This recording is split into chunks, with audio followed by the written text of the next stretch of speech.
Excellent. And I think we'll now get the session underway. I do want to say thank you to all of you who are here to participate in our fourth session as part of this Green Entrepreneurship online workshop series. The topic today is innovation and incubation with green startups.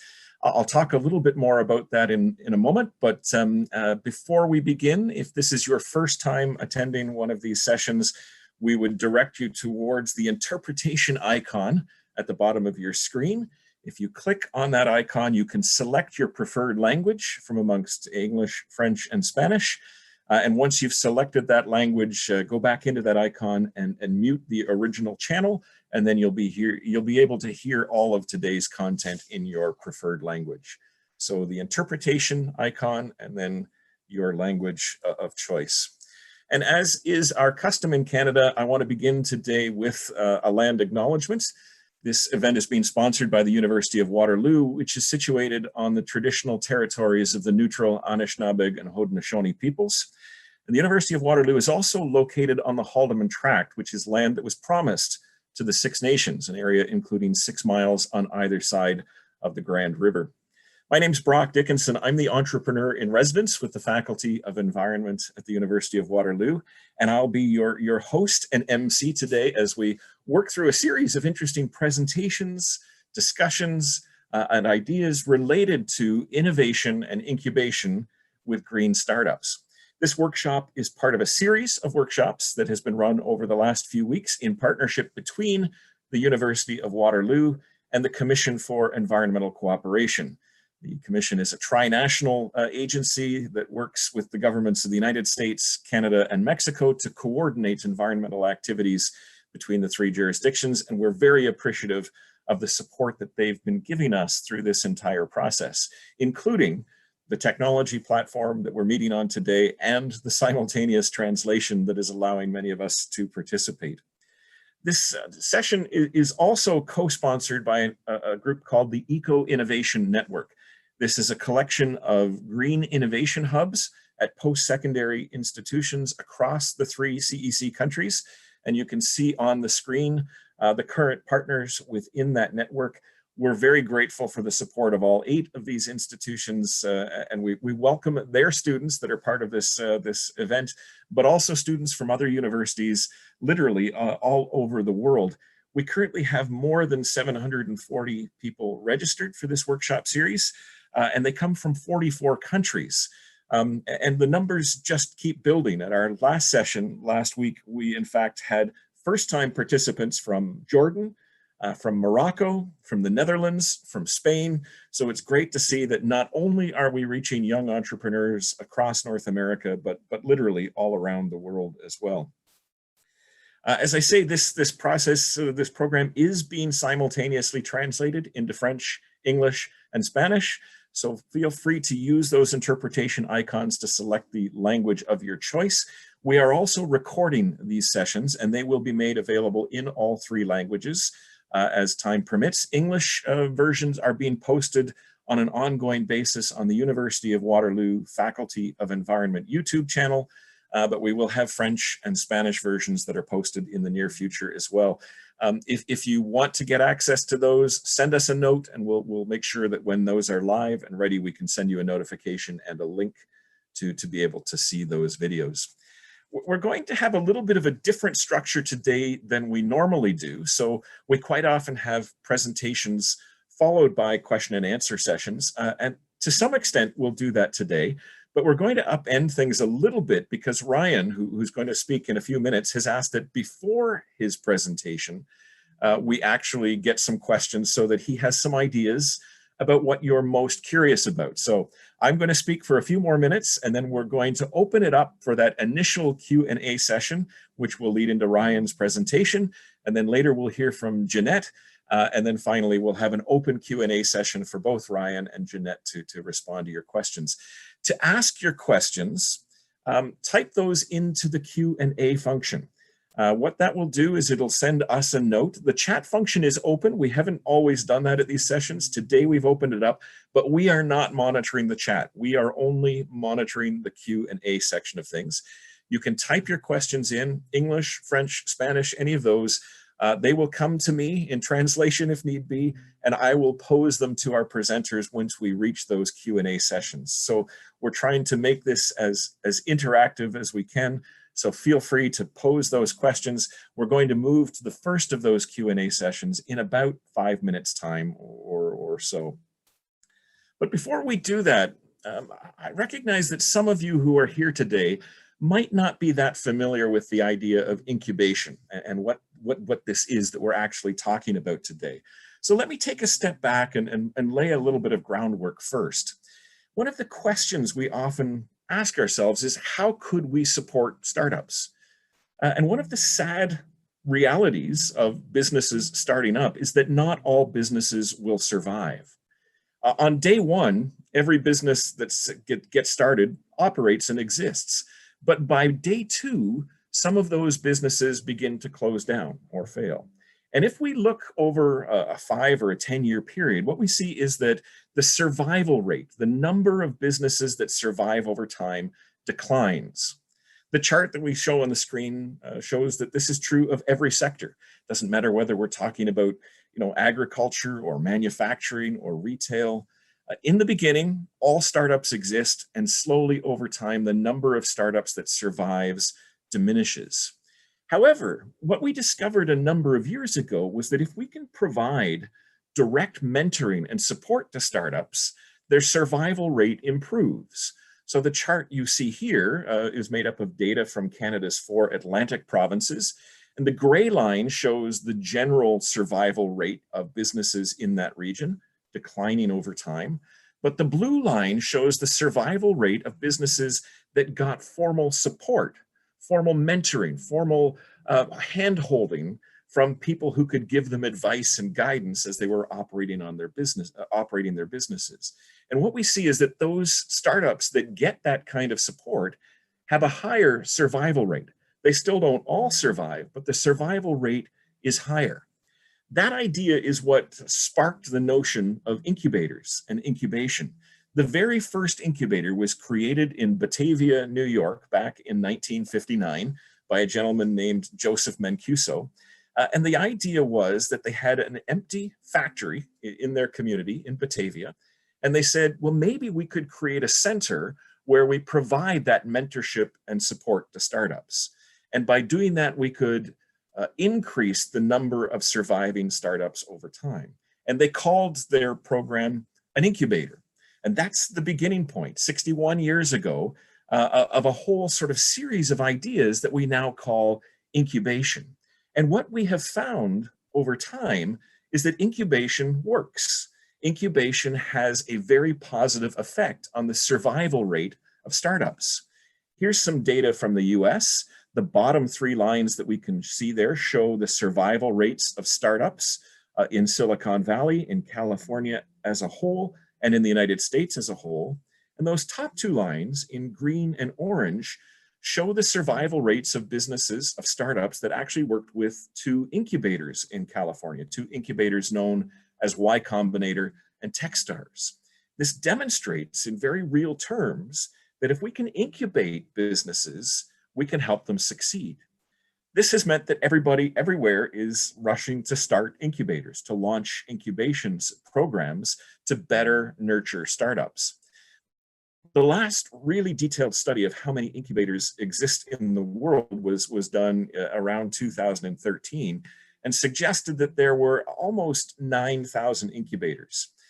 It's difficult to say how many there are today because the numbers have grown so dramatically, but estimates range between 20,000 and 30,000 incubators operating around the world.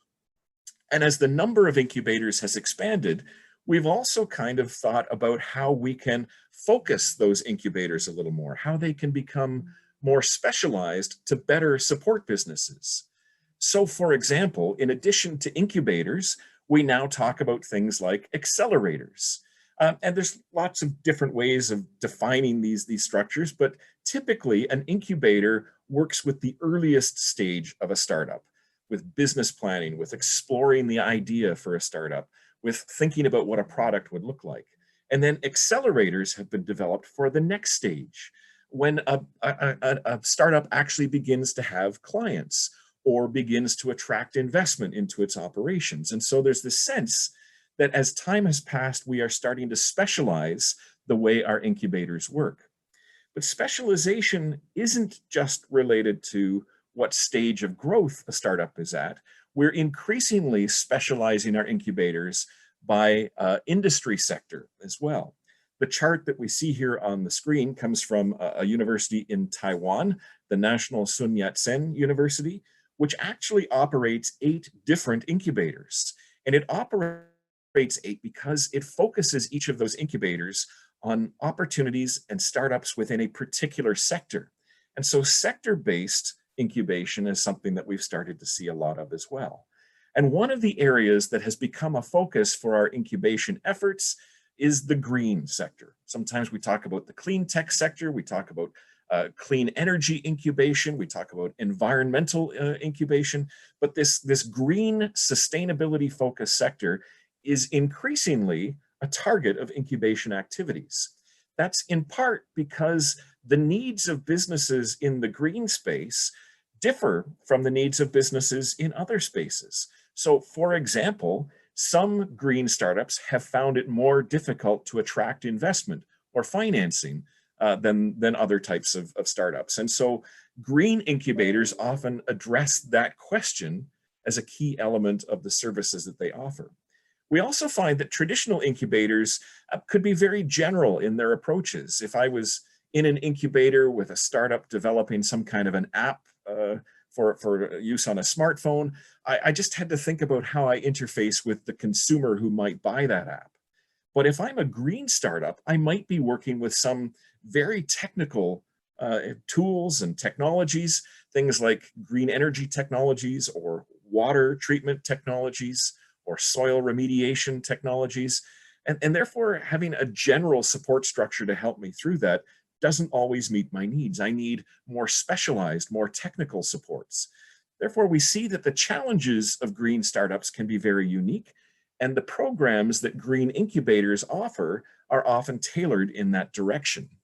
That's been one of the key ideas that's been promoted by the first of our presenters today. I'll introduce Ryan Kushner in a moment, but among his many accomplishments is the fact that he's the author of the book, Accelerate This. And in that book, he talks about, for example, that energy acceleration and clean tech in general presents a very different set of challenges. And when we think about building green incubators and green accelerators, we have to address those specific kinds of challenges. And from that perspective, it's my real pleasure today to introduce the first of our presenters. Ryan Kushner is an expert in energy, climate, technology commercialization, and innovation ecosystems, including incubators and accelerators. He's the author, as I've said, of Accelerate This, which was co-sponsored by the World Bank, the Asian Development Bank, the World Wildlife Fund, and the New Energy Nexus as a handbook for those interested in green incubation.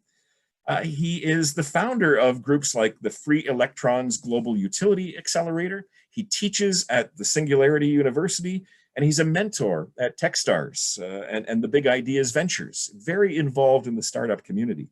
He says his life's mission is taken from Buckminster Fuller's World Game, which is to, quote, make the world work for 100% of humanity and life. And he asks that his epitaph, when he gets to that stage, we're not rushing you, Ryan, his epitaph should be, let's all have fun. So we're going to, before he presents, take some questions from the audience. So if you do have questions for Ryan, let's see some of those now in the Q&A. We'll start to pose those to folks, but maybe just as a way of beginning, Ryan, let me throw it as an initial question. What are some of the differences and challenges you see for clean tech startups compared to other kinds of startups, and how can incubators and incubation help to overcome those? Thanks, Brock, and great to be here. It's a real honor to be speaking with everyone.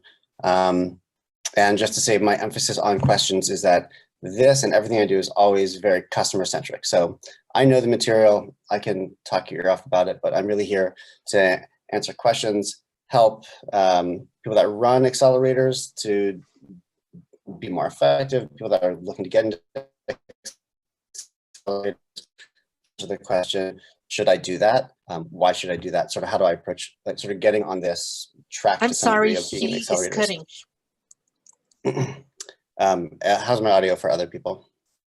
It's not very good for the interpreter. How's it for you, Brock? Do you have a headset that you might be able to plug in, or? I can do that. I'm not sure if that'll solve the problem, but let's give it a go. Right. I can actually hear okay. Great. Maybe this is just how I speak. Give me a moment here to get my headset situation, and then you can let me know if that's any better. And if it isn't, I'm not quite sure what we'll do, but we'll figure it out.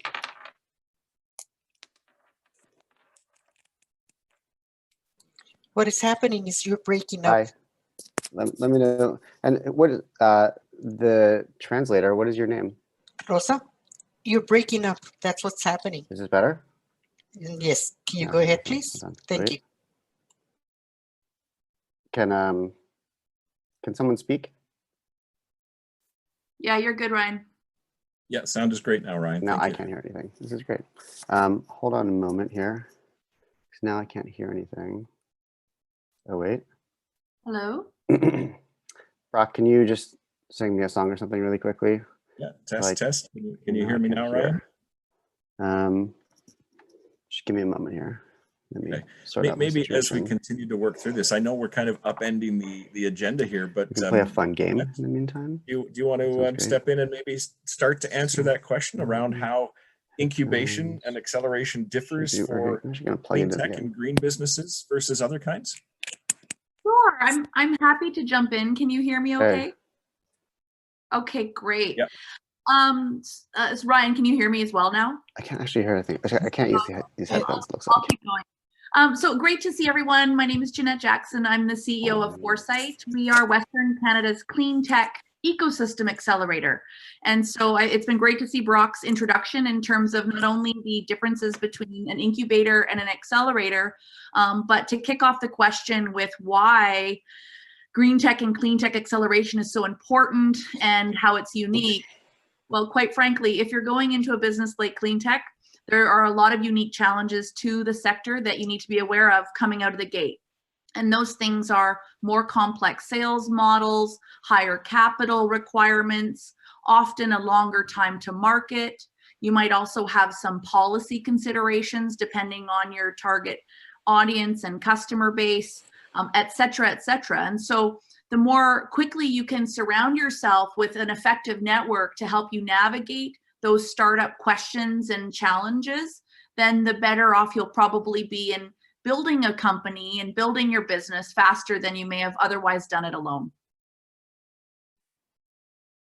Excellent. Thank you, Jeanette. And I promise we'll give you a real introduction later on, but maybe Ryan, recognizing that we probably want to speak fairly slowly just to make sure the sound's coming through okay. Do you want to tackle that question that I posed about the challenges for green startups and how incubators and accelerators can help?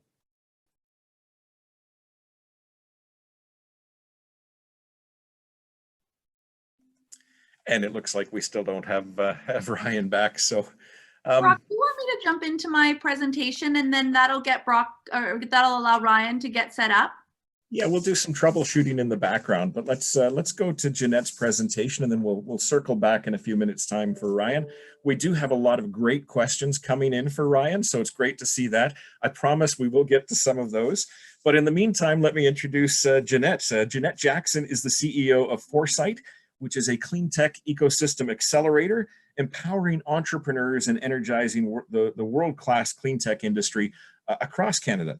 She's a multi-award-winning sustainability champion and a successful entrepreneur herself, having worked in many industries. She's secured millions in investments, found funding for various projects, led all kinds of teams working on environmental and sustainability challenges, and she is driven by her fundamental belief that collaboration is a critical success factor for large-scale transformation as we think about moving to a cleaner and greener economy. She is coming to us today from Vancouver, British Columbia, where there is currently a power outage. So we are definitely dealing with all of the challenges today. So Jeanette, great to have you here, and thanks very much for being flexible enough to move your presentation up. Absolutely. And can you see my screen okay? Yes, we can see that now. Wonderful, wonderful. So before I jump in, I just have a few slides. I just want to shout out to everyone. Thank you for joining our session today. I am a serial entrepreneur at heart, and so definitely been through the ups and downs and challenges of starting a clean tech company. And so I not only support but sympathize with all of us that are embarking on ventures that are here to really, you know, change the way we operate, do business, whether it's industrial applications, consumer applications, etc. Just a quick snapshot about Foresight. As Brock mentioned, our motto is energizing clean tech. We focus on Western Canada, and we take a very ecosystem approach to everything that we do. What that means is we not only support the SMEs and the innovators trying to solve some of the world's biggest sustainability challenges, but we have programming for industry, investors, government, and academic institutions to make sure that they're at the table to support this global transformation, essentially. Our model, the first is that we break down silos. So we curate lots of conversations between stakeholder groups in different regions and sectors to ensure that we're all talking the same language, that we're collectively setting priorities on how we're going to transition our industries and operations to be more sustainable. We have a variety of different programs that focus on scaling technology, everything from our launch and deliver program to our growth program. Really, it's about how do we help the company scale more quickly. And then, of course, the accelerating adoption piece. When you have industry at the table, identifying gaps, identifying their needs, and you're able to do matchmaking between not only existing ventures, but perhaps future ventures at universities or even inventors that are, you know, just behind the scenes following along. We want to make sure that matchmaking happens very quickly so that the industry partners can accelerate their internal transitions as well. Our programs and services, in addition to our accelerator programs, very strategic partnerships. Associations play a pretty critical role, if you can imagine, whether it's transportation or energy. There's lots of different industry associations out there, and to provide value for their membership, they're looking at ways to tap into the innovation ecosystem. We run innovation challenges. So I mentioned a little bit back before, but when an industry partner or an association understands a specific innovation gap, we can then go to market not only within Canada, but internationally to try to solve those problems. We are a cluster management and building organization. So we do strategic programming to allow stakeholders to better connect and, of course, leverage government funding to support various initiatives. And then, of course, because of all of our activities being based on data and information and science, we do quite a bit of market research support for various subsectors as well. We call our stakeholder groups the Helix 5. I won't go through all of this in detail, but there's lots of ways you can imagine the SMEs can be supported by these 4 other stakeholder groups. Industry and investors are primarily the most important because they're going to help you scale as well as help you sell and earn revenue for your great efforts. But of course, academia and government play a pretty critical role. Academia helps with the validation of your technology, perhaps helping you draft market studies and technical studies, and of course, talent development for the sector as well. And then government, from an entrepreneurial perspective, you're basically looking at programs and initiatives that help not only spark innovation, but support, whether it's through policy discussions and things like that. So we take that very holistic approach as an organization. If you haven't been to corecleantech.com, you can check out the cluster strategy that we've developed for the province of BC.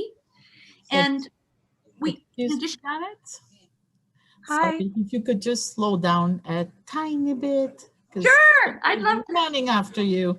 Thank you. Thank you. In addition to some of the regional work under our core cluster work, we do sector-specific activities. So an example would be our Water Next program. It's for innovators and entrepreneurs in the water space that once you've done your sort of early start, you've done your business model canvassing, your value prop analysis, you've picked a market, to really move the needle on moving through your technology readiness levels and getting to commercialization, you need much deeper support and expertise within the sector that you're looking to sell into. And so we've now added that sector-specific programming as well. We also ensure that we have experts within our network to support through different advisory group models and things like that. And then, of course, success to date. So we've supported well over 500 ventures. We have 300 active ventures today.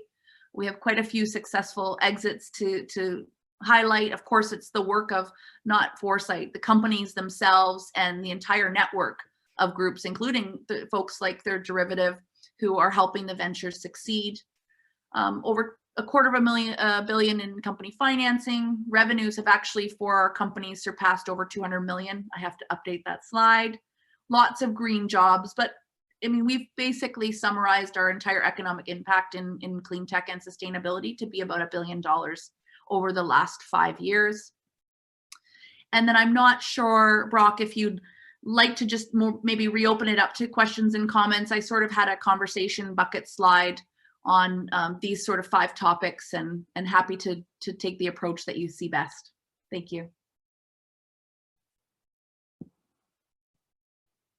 Yeah, one of the questions that came through fairly early on was how we can more effectively kind of create the balance that we seek between profit and sustainability. And maybe you could talk a little bit about how you work through that type of question with the startups that are part of your program. Yeah, for sure. I mean, the reality is, and I believe Ryan's back on the line as well, so I'm happy to have him chime in too. But the reality is sustainability is good business now. So, I think you look back 10 years ago, there were certain technologies and markets that were just ramping up from whether it's renewables, and the numbers weren't making sense. There was a little less confidence from industry that that's really the path that things were going. But we know now that when your company commits to ESG at the governance level, and you make those investments, that you're more competitive and you do better business. I don't know, Ryan. Yeah, happy to add to that. I assume you'll let me know if you can't hear me. And the way I've only worked basically in for-profit accelerator programs, as in we incubate and accelerate for-profit companies. There are also ways to incubate and accelerate nonprofit companies as well. But the sort of paradigm that I work in generally is that we're growing for-profit companies that do well by doing good. And so effectively, to be selected to be a part of one of our programs, you have to be having some kind of world positive effect. And then by growing you, we're growing your impact. There's a separate question around impact and how do you measure that, which is maybe the thorniest and most annoying question in all of the world of impact, because there's a million different ways to do it and it's very squishy. But we can talk about that at a later date. But you get a sense of, if you're working on clean energy, storage, transportation, buildings, built environment, many of the things that we work on in Third Derivative and in the larger New Energy Nexus network, you're doing something that's displacing or replacing fossil fuels, or adding to energy efficiency, or creating some kind of phase change in how we do materials, or changing our transportation. And so that's the intersection. And so if you're having some kind of world positive environment and you grow, then we grow you as a program. That's sort of like the impact calculus. And then what's the balance point is really hard. And so, we're choosing our 50 startup cohort for Third Derivative right now. And as we're trying to think of this, it's very difficult, because you can have a company that could grow larger, but that could have like a slightly smaller impact, or vice versa. And so it's a balancing act, and I don't think there's any perfect answer for it. Excellent, and thanks to you both. We seem to have wrestled our way through those technical problems, and I appreciate the fact that you're both here. We'll continue to sort of play around with the agenda a little bit, but maybe let me pose another question to the two of you right now. Clayton Rudy, who is one of our participants, was asking about the different approaches you might use with a small scale venture, say somebody working on some kind of local food or green food sort of initiative, versus somebody at a larger scale working on some kind of very complex or wicked problem. How do you sort of separate out the ways that you help those two extremes of the green startup space? That's a great question. Do you want me to jump in? Sure. Sure. There's especially because I live in San Francisco. The Third Derivative is a global program, but the whole sort of world of startups and venture capital kind of has like a little bit of like its DNA kind of in Silicon Valley. And Silicon Valley, there's this sort of very traditional model of venture capital, you know, like GP, LP fund structures, 2 and 20, and then people, as in people who invest their money, expect to get 10x returns, right? And so there's a focus on unicorns, so companies that are like $1 billion or more. But what about the zebras and the other animals in the zoo? And so I think it's the camels, right? What's that? The camel's popular right now as the well. Camel, totally. Yeah. Wait, and why a camel? Because it's humpy and slow. Down and up. Yeah, it's they're navigating and pivoting and but being successful as well and reaching goals. Yeah. Interesting. And so sort of breaking that paradigm and allowing for the other camels and other animals in the zoo is really important, especially because if you're looking at sort of the entire field of green technology and moving to 100% clean everything world, not every product is going to be a unicorn. And so saying you're making just like an electrolyzer part, right? You're just splitting water, or you're making even a smaller part than that. So we have applicants for a third derivative that are doing this. They're probably not going to be unicorns, but they're going to be great businesses, cash businesses that can throw off revenue or dividends, and investors will be happy. But it's a different paradigm. And so you just have to be sensitive to the sort of incentive structure that you set up and the financial promises that you make around returns, because that dictates the latitude that you have as a program to fund companies that are doing important things that can be good businesses, but don't fit sort of within a traditional sort of venture capital paradigm. Yeah, and I'll add on to that, you know, similar to Ryan and his team, we support all ventures that have that sort of clean tech, green tech, sustainability focus. Sometimes it's even as broad as advanced manufacturing and robotics. When organizations and startups and companies approach us, you know, and I say organizations as the later stage, but really we mostly hope support the earlier stage folks. We have sort of an intake process and we work with them to understand what their needs are. So if they are more of a local business model, we have a great example of a company in Vancouver that's doing packageless groceries, for example. We would surround that startup with a different type of network than we would with a later, you know, a company that's going, you know, all big, unicorn vision. And perhaps, as you mentioned, Brock, has that sort of more complex, long sales cycle process. But if it's a win, you know, it's a big win. So an example of that would be a Carbon Engineering or a General Fusion here in Vancouver, just to give a couple of examples. And so the network and expertise from an executive in residence perspective and sort of the approach that we would take to even support those companies and promote them internationally would be much different. So we kind of segment based on what the company's initial vision and what the team really wants to do. And it's okay to have some really great life cycle businesses doing great things as well. Lifestyle, sorry. Mm-hmm. Excellent. Thank you. I just had a note from the folks in the background sort of saying that as we switch between speakers, maybe to just pause for a moment before jumping in, just to give the interpreters time to sort of catch up with the translation. Jeanette, before we go any further, did you have some additional slides? I know you said you were going to pause for some questions. Did you have additional slides you wanted to share, or should we continue with the Q&A for the moment?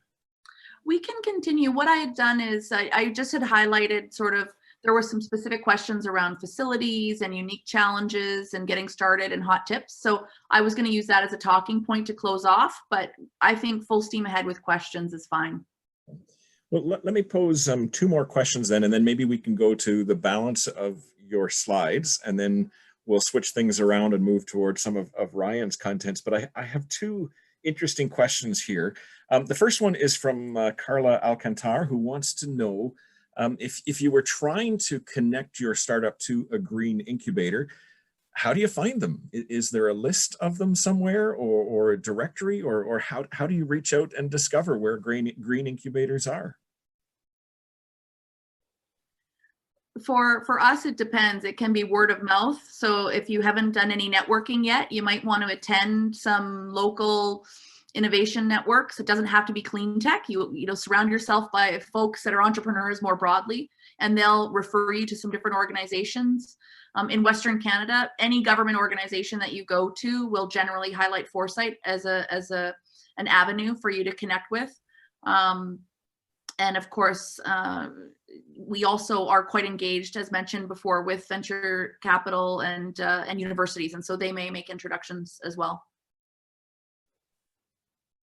Yeah, I can add to that. This is a great question and very frustrating, I think, if you're looking from sort of a systems level of, you know, what are we trying to do as organizations or as a government or even as a society, which is to grow companies that are promising, that can have impact. And so what you would want is some kind of like fluid pathway. So you can know, how do I get started? What's my next step? What's my next after that? How do I get through the valleys of death and so on and so forth. And it's very difficult because there hasn't been sort of like a one path. And it's also, every company has its own path. And so you would want some kind of database or a person to ask. And so that's one of the things that we've set up at New Energy Nexus, is a way to answer that. One of the ways we do that is we run an open Slack network. So there's now 2,000 plus people from all over the world that are entrepreneurs, funders, entrepreneur support organizations, accelerators, incubators, and so forth. And it's an open Slack community. So anyone who's trying to work on their enterprise or find out what they do next can ask a question and get an answer. We run an association of 100 plus clean energy accelerators in 30 plus countries. And so everyone's kind of a part of that. And so programs do their sort of solicitation for startups through the Slack network. I'll post the link here in just a moment. And it's sort of a central go-to place where you can find out about opportunities. It's also people that apply to various programs and maybe don't get in on that round are also part of that. And so we sort of modeled it after Y Combinator's Hacker News. And it's sort of just like the go-to place where you can find out about these. In addition to that, there's various sort of articles and maps and so on and so forth. There isn't like the one killer app that says like, how do I find out about all the accelerators? Because it's a little bit different if you're doing water or if you're doing energy. So to some degree, you need to ask the question, but we've provided at least a community that can help you do that. I'll post the link here too. Thank you. And as Ryan looks to post the link, I will say there are some things being put into the chat. Jeanette, thank you for some information about the camel idea. We've seen some of the discussion about for-profit versus not-for-profit there, and now Ryan's sharing some things too. So if you haven't got the chat box open, feel free to open that up. I will just say quickly on the for-profit versus not-for-profit idea. Last week or 2 weeks ago, we heard a little bit about that space, and we talked about Greenhouse, which is a social enterprise incubator at the University of Waterloo. We heard from Dr. Claudia Sanchez at Anahuac University in Mexico, who runs a social innovation program there. We have a series of social incubators that are sort of active in larger centers like Toronto and New York City. So we'd be happy to kind of maybe push some of that information out as we go along as well. But both of you are sort of focused on that for-profit space in your current roles, which I think leads to an interesting question that somebody had that sort of straddles this notion of, I don't necessarily have a business I'm starting, but I'm interested in this space. This was an anonymous question, but the person said, I'm not an entrepreneur, but I'd really love to work in green incubation and green acceleration. I'd love to nurture and support startups. So is it possible to work in this space if I haven't been an entrepreneur in the past? Absolutely, at least for the programs that I've worked in, it's a big program. There's a lot of people doing a lot of different things. And so, you know, you can sort of work and do community management or ops or sort of anything that sort of keeps the the accelerator running. The people that are the tip of the spear of working with startups and doing coaching, there's going to be a sort of a higher standard for having been an entrepreneur, just having experience in that field. But, you know, we have we'll have about 15 people working for third derivative. Generally staff sizes, I think, are sort of around the 10 to 20 person size, depending on the size of the organization. And there's a lot of people doing a lot of things. And if you haven't had experience as an entrepreneur, first I would say is do it. Just do it and mess it up and fail. Even if it's a small business, just have the felt experience of spinning up business, understanding how frustrating that is and how hard it is and how lonely it is. And so do it. And at the same time, look and apply, and then start working with startups and then progress from there. People sort of come in and out of the entrepreneur startup paradigm pretty fluidly. Yeah. Ours is similar. We actually have a job board.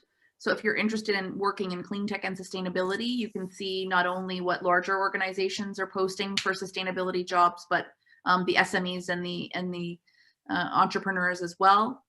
If to be an executive in residence, we have a different myriad. Some are CEO focused, some are CTO focused, some are finance focused. So you generally would need that expertise. But like Ryan said, there's lots of ways to get involved and support the ecosystem, even if it's just volunteering and trying a few things to start, while you're still in university, or you're maybe in a career where you want to make a change and go with something that that impacts your heart a little more, then that's great too. So there's definitely lots of ways to get engaged.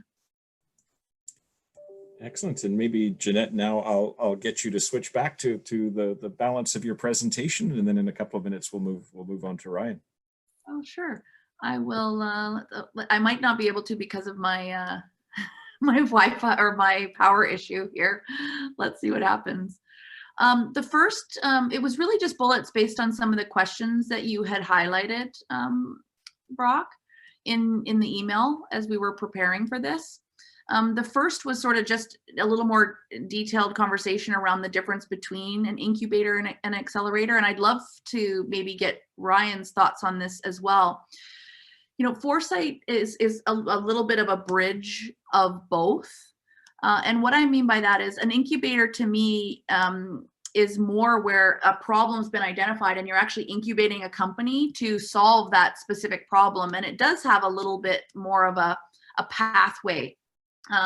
So that there's, I guess, more around structure around the incubation, not just general random ideas. And then on the accelerator piece, that's where you get into, really pumping in the resources, whether it's executives in residence or introductions to networks, to help the companies scale more quickly. And then we've already touched on at the beginning that both of those are great avenues for green startups. Again, it just takes a village to raise some of these companies. It's a lot different when you're building a little widget or an app.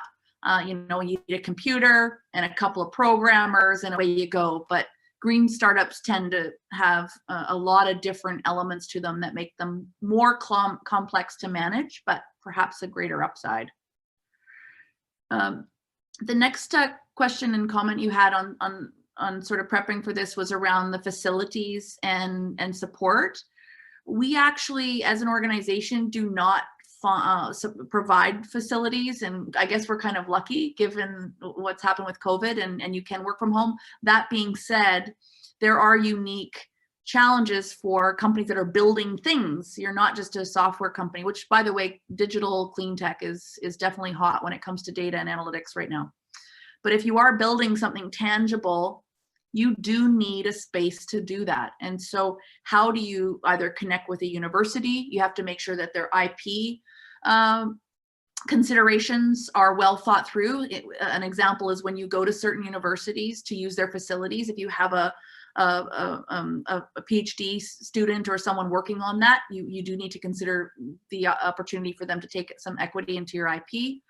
And there's also lots of facilities internationally, whether it's through NREL or NRCan in Canada. Leveraging existing resources, in my opinion, is a much more effective model, at least until you get to a certain technology readiness level and you have a proof point that customers are going to be willing to pay for this. And again, Ryan, maybe I can pass it off to you at this point. How do you support your companies from a facilities perspective? But we like to take a very lean, mean startup approach. Don't spend your time writing grants to get little equipment find someone in the world who's got a situation that you can go into and work into, even if it's industry. Yeah, I'd say, well, a variety of ways.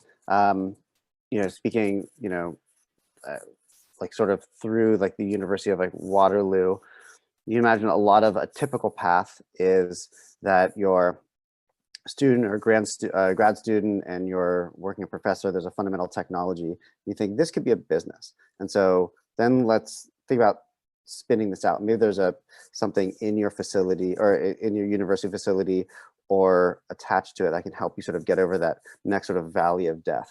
And then you form a business, and then you need money to help grow. And so at various, we've identified sort of 4 valleys of death. I'll post the link, but basically there are just typical failure points. And there are facilities to help address those sort of, or not. They come in a number of variety of ways. So at Third Derivative, we're a global virtual program. And so we really just focus on the matching teams with our corporate and capital partners and doing some of the fundamental vetting and some of the sort of deal structuring that really helps with that. And so we don't have a facility. We're based nowhere and ever at the same time. And that contrasts with, a university lab or a facility like Greentown Labs that has like a physical space, or Lacey in Los Angeles. And effectively, if you're working on some kind of hard tech or hardware solution and you need lab space, that has to come from somewhere. And so that's one track. Is that part of the package of an accelerator? Maybe so, maybe not. And so it depends sort of what the team needs in terms of specific help. And Energy Nexus and Rocket Man Institute and the Derivative, it's a variety. And so getting back to the earlier question of, well, how do I know what's a fit for me? That's another complication. Is it's not just the industry, but what is sort of the offering? Is it just money? Is it just mentors? It comes in every sort of shape and size you can imagine. I don't know if you want me to carry on with these couple of points, Brock. Yeah, the next a couple more minutes, then we'll switch over for Ryan. Sure. I mean, on the unique challenges, I think we've started to touch on that throughout our conversation so far. Capital requirements, more complex industry regulation and consideration. So we won't go too much into that, because I think really that ties in better to the next point, which is, how do you get started if you have an idea? And, let's put it this way. You'd be surprised to know how many companies or startups come to Foresight a little late in the game, saying that they've put a second mortgage on their house and they hadn't talked to a customer yet. And we all sort of panic because, the first thing you can do is start with that blank sheet of paper, map out the areas that you're really passionate about, because you need a lot of energy and passion to be successful as an entrepreneur. Then you need to map out what your skills are. And if you don't have that skills, who else on your team is going to fill those buckets, whether it's business development, technology, or fundraising. And then you need to find what your market you're really interested in going after, and where you think there is some green space for a new venture to come in and win. And so taking the time to take a step back and really think through what your potential strategy might be is the starting point. Then you need to go out and find a thoughtful way to connect with customers and you got to look professional and you got to put your best, suit on, but make sure you present some ideas, hear their feedback, and continue to build those relationships with the market that you end up being able to narrow down and focus on. And then from there, you can start to look at, okay, we're going to actually commit to this business model. We're going to commit to this value proposition. And now we need to figure out the funding mechanisms. And some of that will happen in parallel, but I do recommend taking the time to think through and doing the competitive analysis and the customer engagement to make sure you're on the right track.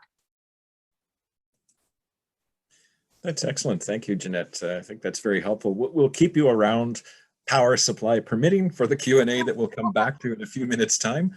But what I'd like to do at this point is shift over to Ryan again. I think we have the audio problems solved. Ryan, you're coming through loud and clear at this point. So maybe I know that you've prepared some comments and some ideas for us to think about as well. Maybe you can walk us through your presentation. And I neglected to mention earlier, but Ryan is coming to us today from San Francisco, California, where the power appears to be on. So hopefully all is going well there. And Ryan, we look forward to hearing what you have to share with us. Great. And I'd say sort of keep the questions coming. That's the most important part of this to me. Then I have some slides. Can I share those slides? Yeah, if you go to the share, that's the share screen icon at the bottom. Great.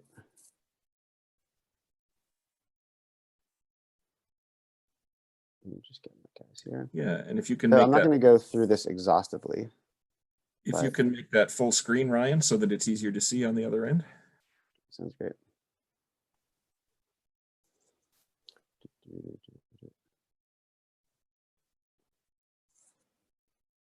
So a lot of this content is taken from my book.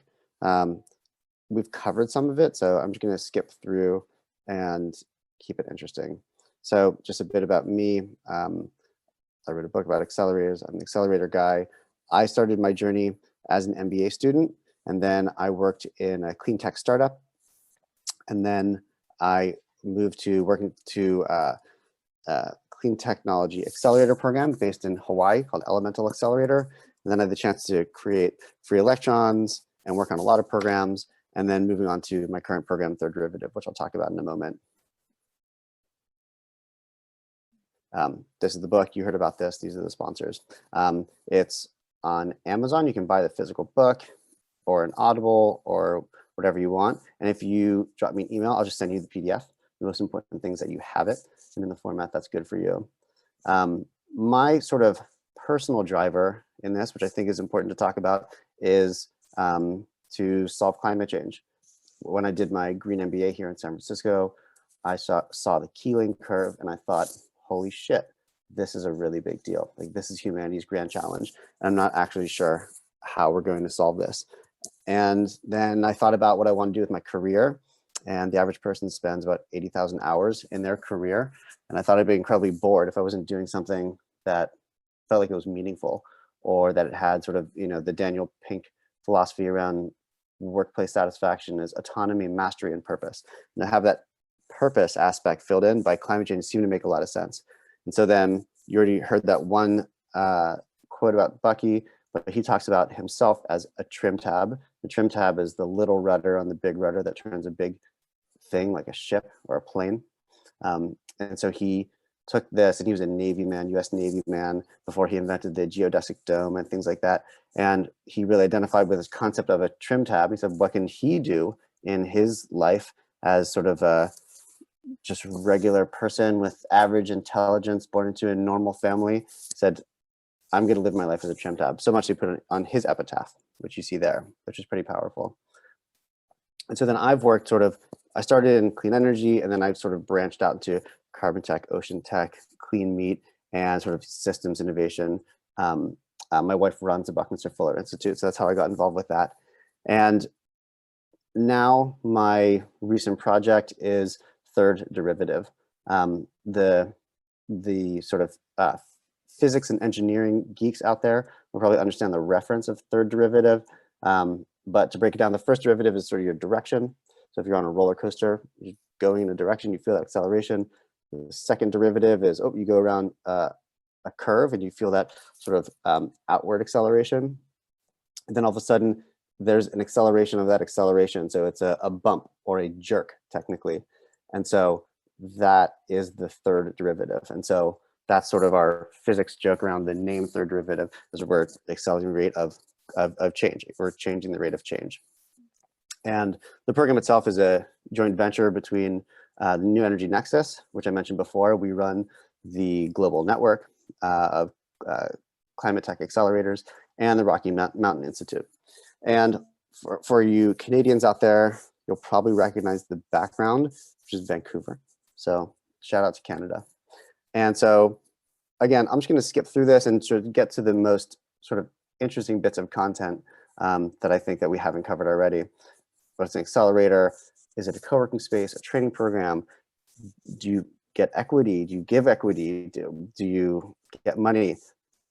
The answer is yes. Every program is a snowflake. Everyone is totally different. There are no rules. There's very few conventions even around what is called an incubator or an accelerator or a venture studio or what have you. And so it takes a little bit of perhaps frustrating investigation to find out what is a program and what do they do, and are they good for you. So here's sort of a little chart that just parses the difference between incubator and accelerator. Brock spoke to this already. Incubators generally are earlier, and sometimes there's a physical space, and you can be there, I say, until you outgrow, die, or annoy someone, and you can sort of be there for a while. As opposed to an accelerator, it's more of a sort of batch process where you come in generally as a cohort, you're there for a certain amount of time, and then you graduate. There's a new model, which is a venture studio, which Jeanette mentioned earlier, which is, we as a creation team are going to think about ideas, test them, prototype, scale, and spin out. That's a venture studio, which is also an interesting structure. Accelerators get companies theoretically further, faster. And generally there's some kind of cash for equity exchange. Doesn't have to be. And they're important, not just from a individual startup sort of basis, but they really help at the whole system because they help to, they're community organizers. They nucleate and they rationalize ecosystems.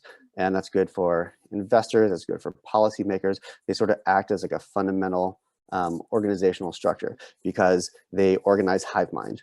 At the end of the day, accelerators just get a bunch of people to all look at a bunch of companies, say, these guys are really good, we're going to pour resources into them. And sort of the overall question, let me just get to this slide here, is do they work? And so looking at some of the studies, and Brock had this in his presentation, is do they work? And when I was doing the research for the book, I really went in with an open mind because theoretically you could see a way in which they just grow bad companies or they keep people alive when they shouldn't be alive, but they do. And you can see this in a bunch of different ways. Here is you look at companies that got into programs and didn't.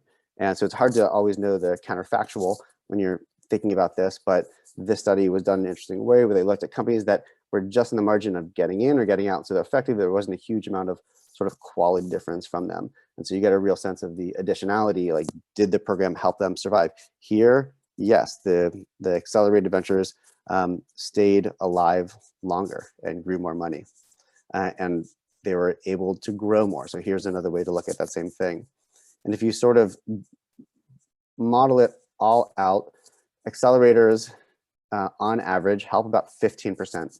And it's really silly to boil it down to a number, but that's the closest number I've seen. And obviously some companies get no value and some companies get a lot, but in terms of are they effective, they're at 15% more effective. You'll stay alive 15% longer, raise 50% more money, so on and so forth. And so as much as you can make it into a number, that's what I found. This is more sort of under the hood of accelerators, is where do accelerators themselves get money?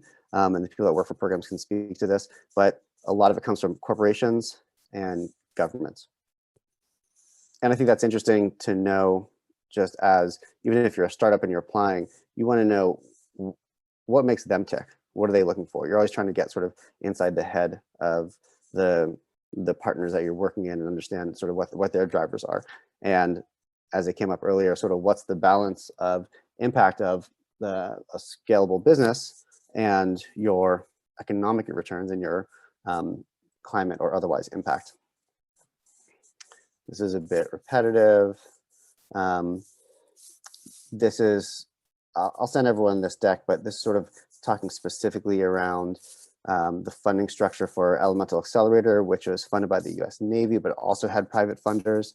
And so you can get into some very sort of interesting sort of like balance sheet conversations around how do programs sort of stay alive and fund themselves. There's a lot more, but let me just sort of focus on what I'm doing now vis-a-vis third derivative. Can you see me again? Am I back on screen?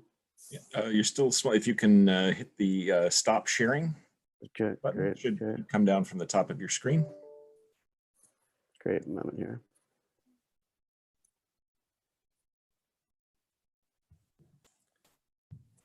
There you go.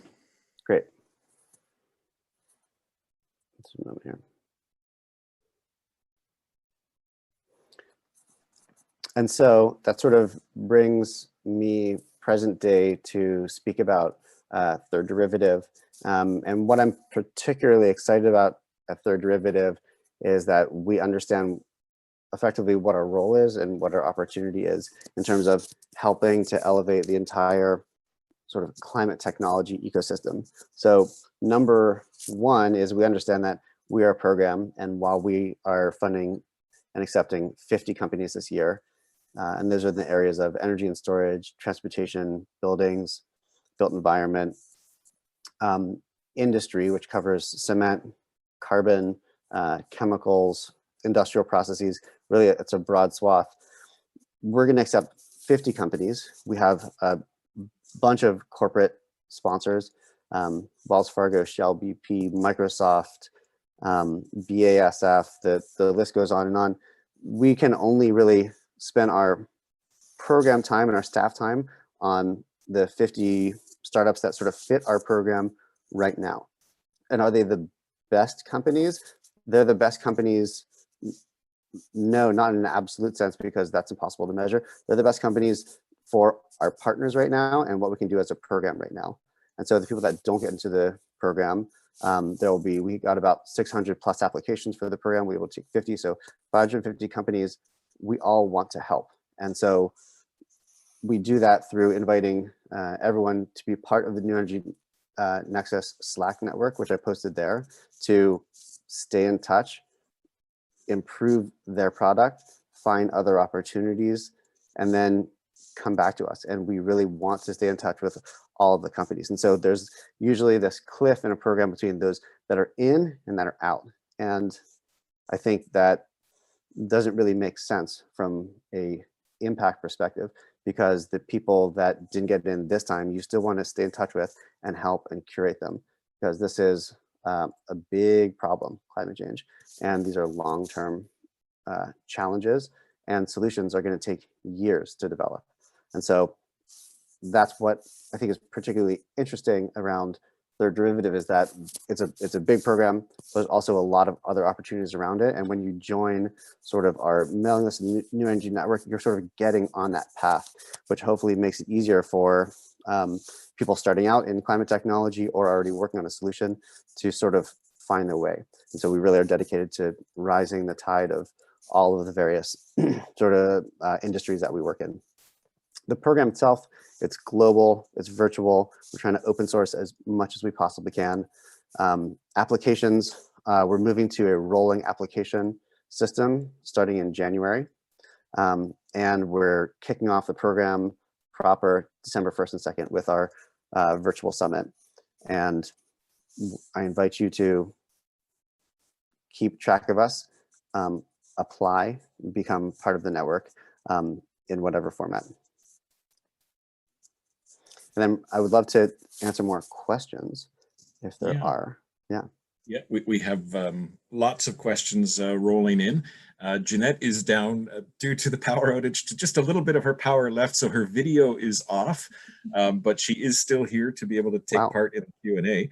So let me start with a question that came from Stefan Kohlenberg. He was sort of reflecting on the fact that many of the governments across North America have announced more investment into infrastructure spending.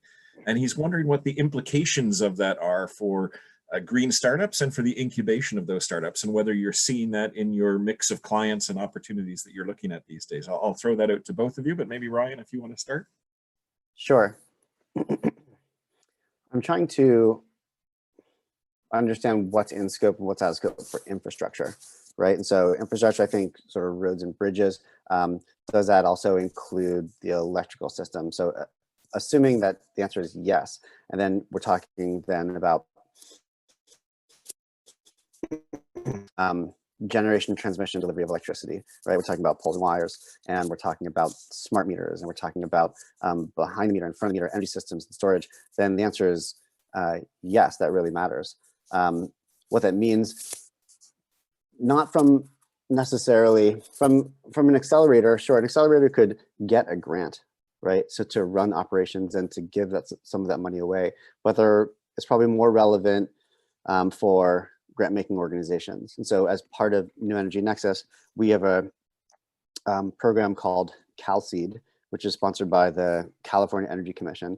And they said, hey, we want to help accelerate climate startups in California. Here we have $35 million for this. Can you manage the disbursement of this?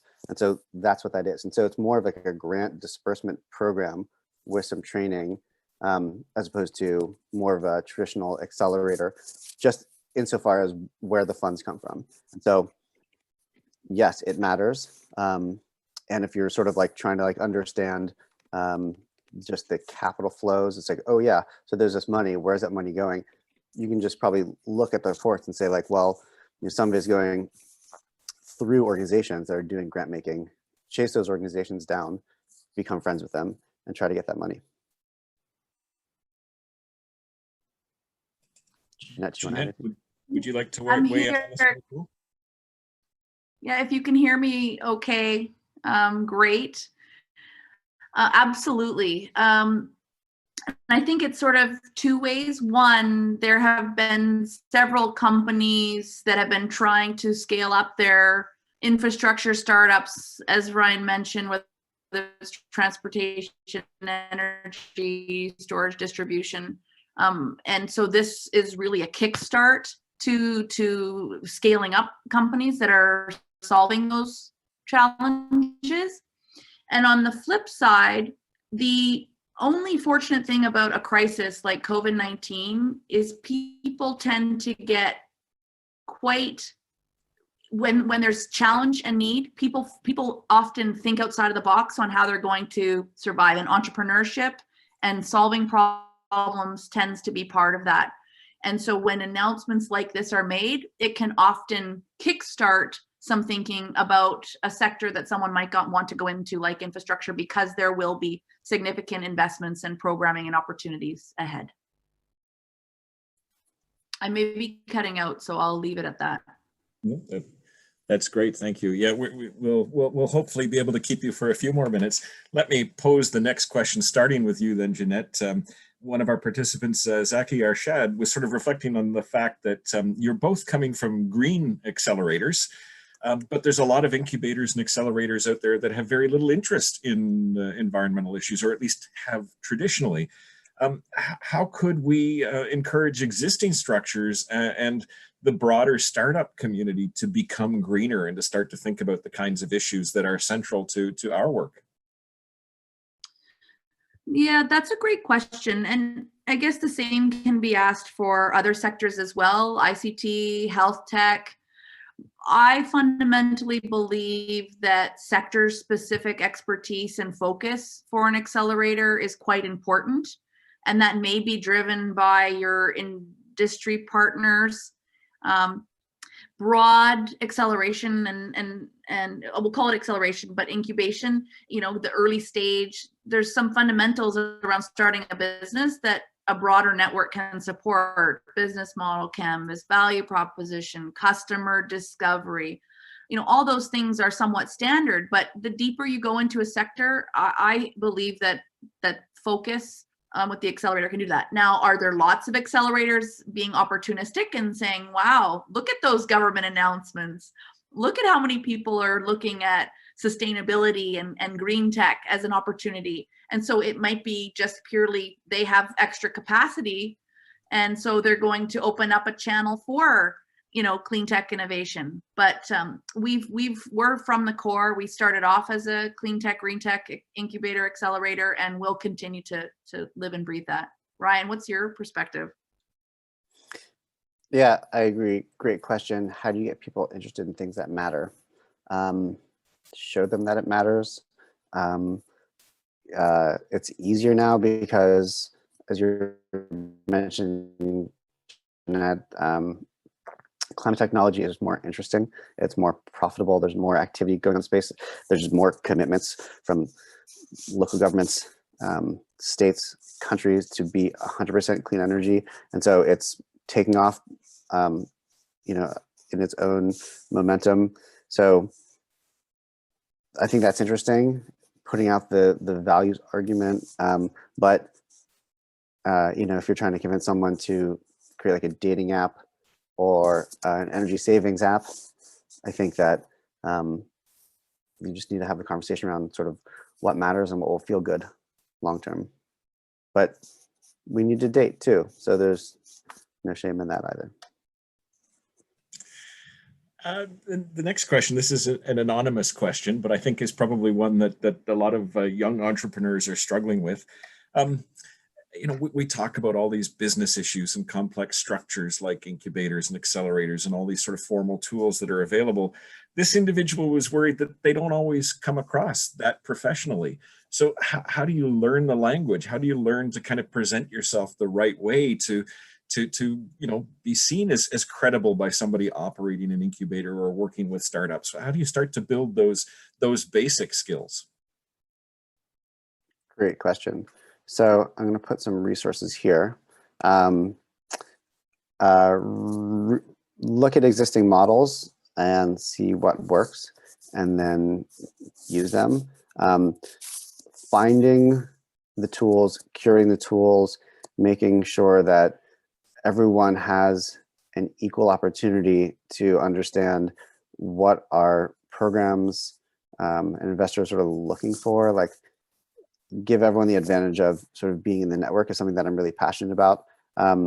Subsequent to my book, my focus was on writing curriculum for our global programs. And so I looked at a lot of various examples of just all of the sort of things that are in the canon of the startup playbook. Like, how do you pitch? How do you find a program? How do you hire, fire? How do you raise money? How do you do product development? How do you understand product market fit? All of these things that are sort of part of the science of starting up. I looked at a lot of things. I compiled a list, and where there weren't things, I wrote them. And so this thing I'm posting here is my standard pitch format. It has all of the things that you need in a pitch. It's pretty straightforward. And if you don't have these things, it's going to be weird. You're going to have questions.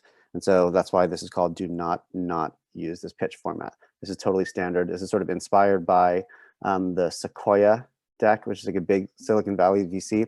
And then I made it just a little bit more legible. The second thing I'll post here is the curriculum that I helped write and gather. And so this is what we use for third derivative and for our programs everywhere. And so when we have our startups ask us, how do I do X, Y, and Z? We have a conversation with them, but we also say, check this list. Is there something on this list that can help you? And so this has over 180 entries, and it's stuff from us, from Y Combinator, from Techstars, from 500 Startups, from Cyclotron Road. It's sort of my and our collective opinion around what are the best examples of these. And if you disagree or there's something that's missing, you can comment on this. And you can also message me directly on Energy Network and tell me there's a better version of this, or you're totally missing this. And so we want this. And so how do you find this stuff? I would start there because that's why we created it. And everyone should use this and share it as well. Excellent. And Jeanette, I think we may have just lost Jeanette, but on a similar note, you know, for many of our participants who are at universities, most universities are involved in either local or larger regional and national pitch competitions. And so pitch competitions are a great sort of non-threatening way to kind of get started with some of this, to put together a group of your classmates or friends and engage in a contest at the local level. It's a great way to learn some of these skills about how to present, how to kind of be comfortable talking about these issues. And so I'd encourage you to kind of look at the local level for some of those kinds of opportunities as well. Our next question, Ryan, is also anonymous, but it was around this question of, recognizing the clean tech space, the green energy space, as a sort of a rapidly growing segment of the economy.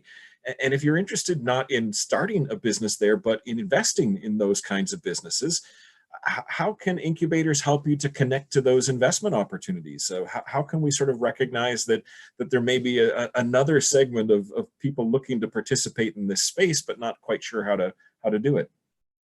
That's a great question. I'd say let the accelerators do some of the work for you, because, as I mentioned, accelerators, they do really broad calls for applications, right? So just as an example, for third derivative, we had this big spreadsheet and we said, okay, who knows people at these programs, these government organizations, these innovation clusters? And we say, get applicants, get applicants, get applicants. And so we do a very effective job at getting the word out. And then we do a pretty effective job at choosing the companies, right? And so that's all things that you would do as an investor, as part of an investment firm, or especially as a smaller investor, an angel investor. It takes a lot of time. So I think a really smart approach is to just look at who accelerators have chosen and then have conversations with those companies. That's always welcome, right? You're never going to talk to an accelerator program and say, hey, I like this company and I have money that I potentially want to invest in them. Would you make an introduction? The answer is basically always yes, because that's the entire purpose of the system in the first place. And so find the the programs that are in your, there's basically three variables, right? There's industry, stage, and geography. And so find the programs that match that for you. Like maybe you are only really understand or are comfortable investing in water. Find the water programs that cover the stages of the check sizes that you can write. And insofar as geography is important, find that too. And so pay attention to those three variables, look at who they're choosing, and then just scrape, say, get on their mailing list. That can be probably half of your sort of deal flow pipeline. Excellent, great answer. And let me pose another question to you. This may be a little out of left field, and for the benefit of those who don't know as much about your background, I know that you have been involved in a structure called Green Energy for Biden. So looking forward, as we have a new president-elect coming to office in January in the United States, what do you think that means for this green energy and clean tech space? And what might it mean for your neighbors in Mexico and Canada, as well, as we think about what the next 4 years or how the next 4 years might be different from the past 4 years? Yeah, that's a great question. That was really interesting. I've never really been involved in a political subcommittee, right? So I was specifically on the Finance Council of Clean Energy for Biden. We were sort of like a quasi-official subcommittee of the campaign. We raised over $3 million for the campaign. And I just found out yesterday we had over 11,000 volunteers step up to help. For that, we also had sort of a private Slack network, which is crazy. And now that's great because people are working together and sharing things and pushing this giant field together. Energy is the largest industry in the entire world, right? Just in terms of total dollars spent.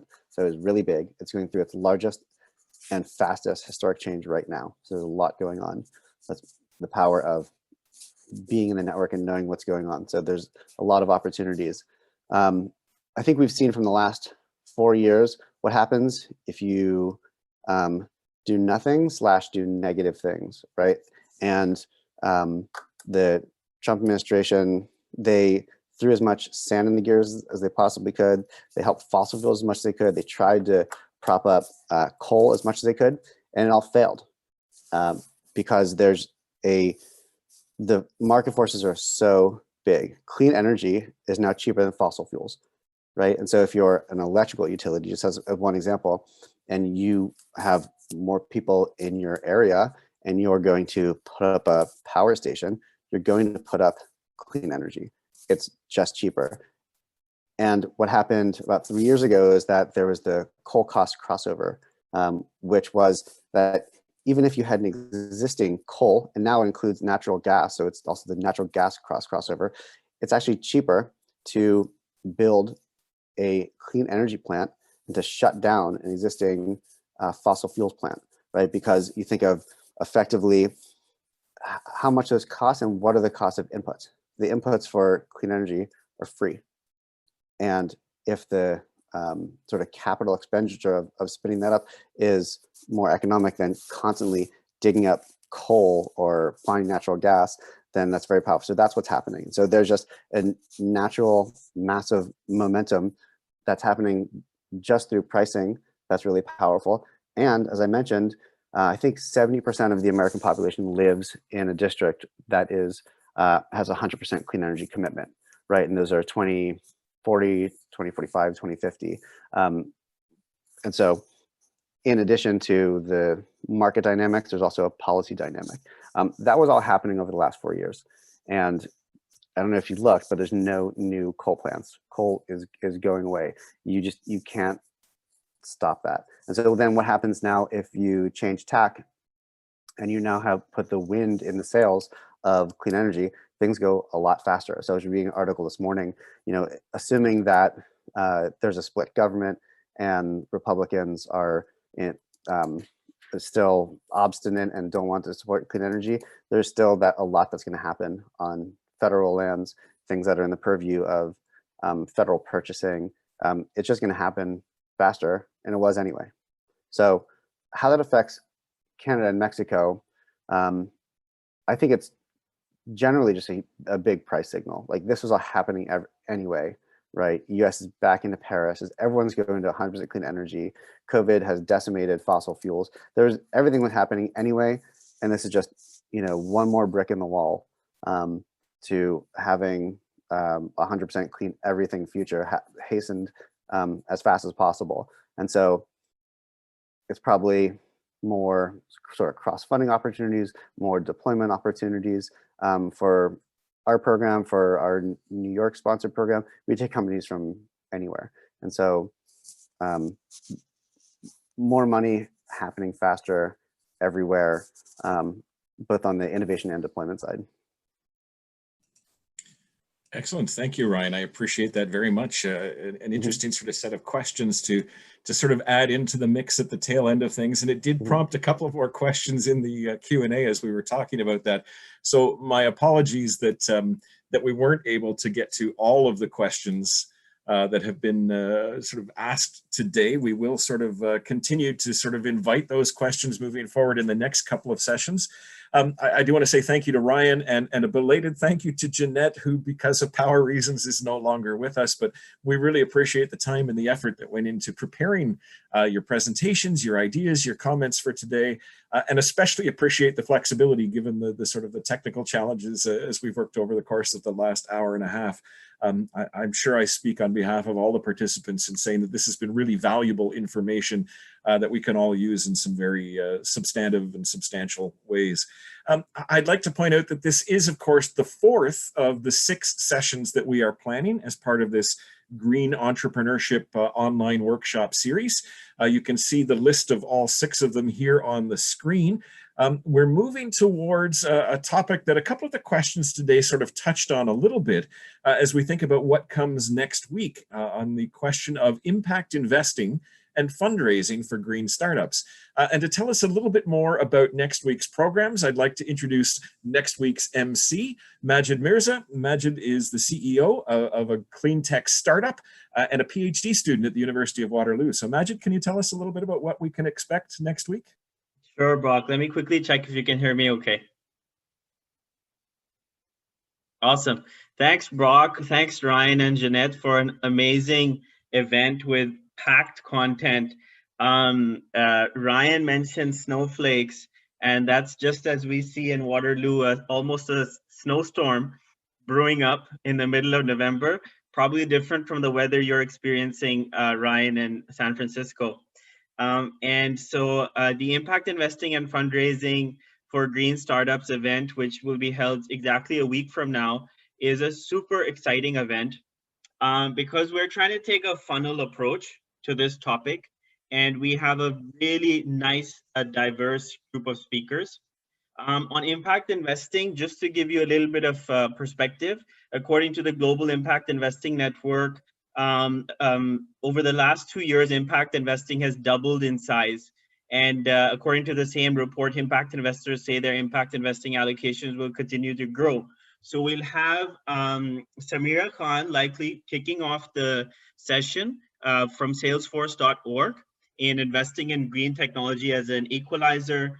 Professor Olaf Weber talking about social banking and impact investing. Daniel Fuentes talking about impact investing and social finance. And finally, according to that funnel approach, Cole Powers, who is a green entrepreneur, will be talking about how to pitch to impact investors. So we really look forward to having you there, especially the people who ask questions about the investing side. You're really going to enjoy this event. So look forward to seeing you there. Thanks so much, Brock.